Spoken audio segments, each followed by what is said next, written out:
Bonjour, dans cette vidéo, je vais vous présenter la loi uniforme et ses propriétés qui sont très intuitives. Tous les samedis, votre voisin vous rejoint pour sortir et il arrive toujours entre 19h50 et 20h10. Par contre, à l'intérieur de cet intervalle de temps, il arrive de façon aléatoire. À 19h45, vous faites une chute sur le verglas et vous demandez la probabilité qu'il arrive dans moins de 10 minutes. Alors, moins de 10 minutes par rapport à 19h45, ça veut dire avant 19h55.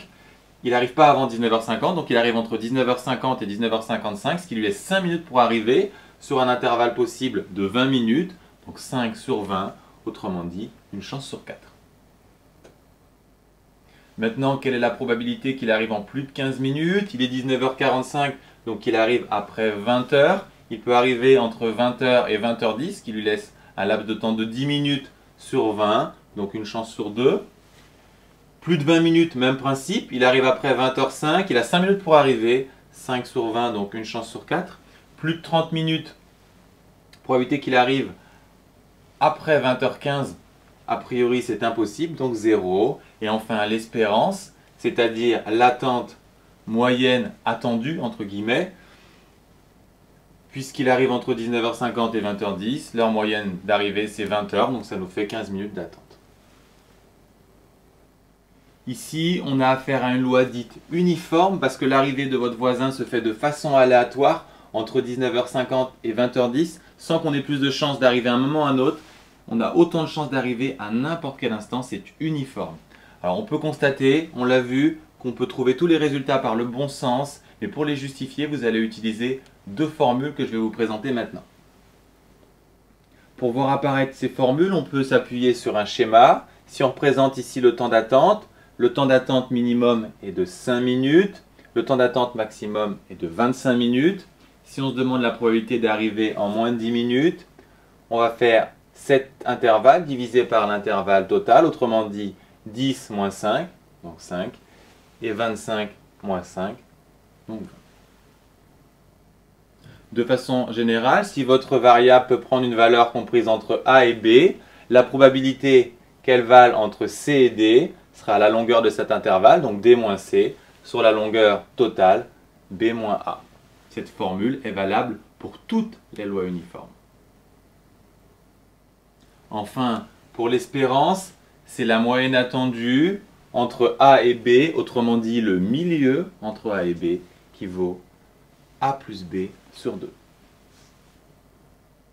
Pour les lois uniformes, concrètement, vous pouvez tout faire uniquement avec ces deux formules, sauf si on vous oblige à passer par les densités de probabilité, ce qui va vous contraindre à faire des calculs intégrales. Dans ce cas-là, on attaque avec la formule du cours. La probabilité, c'est une intégrale entre C et D. Dans le cas d'une loi uniforme, la fonction densité est une constante, d'où la représentation suivante et le calcul suivant. On remarque qu'on a affaire à une constante, donc la surface est un rectangle. On fait hauteur fois largeur, donc K fois D moins C.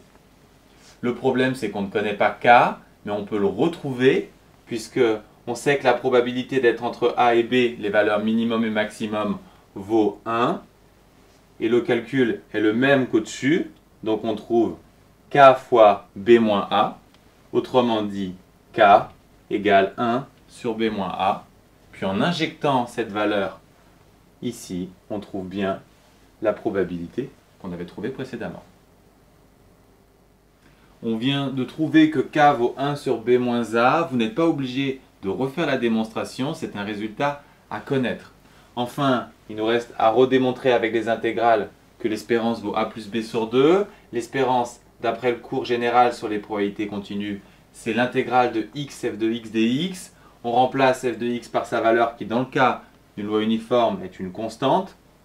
Ensuite, on sort la constante de l'intégrale. Il nous reste juste à intégrer x. On connaît sa primitive, c'est x au carré sur 2. K vaut 1 sur B moins A. Ensuite, on calcule la valeur en B moins la valeur en A, d'où l'expression suivante. Si on reconnaît une identité remarquable, on obtient ce résultat qui se simplifie et on obtient bien la formule du milieu que vous devez connaître.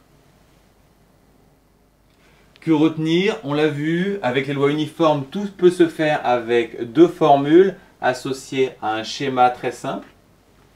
Si on vous oblige à utiliser des densités de probabilité, vous pouvez retenir que la densité de probabilité est une constante qui vaut 1 sur B moins A si vous travaillez sur l'intervalle AB.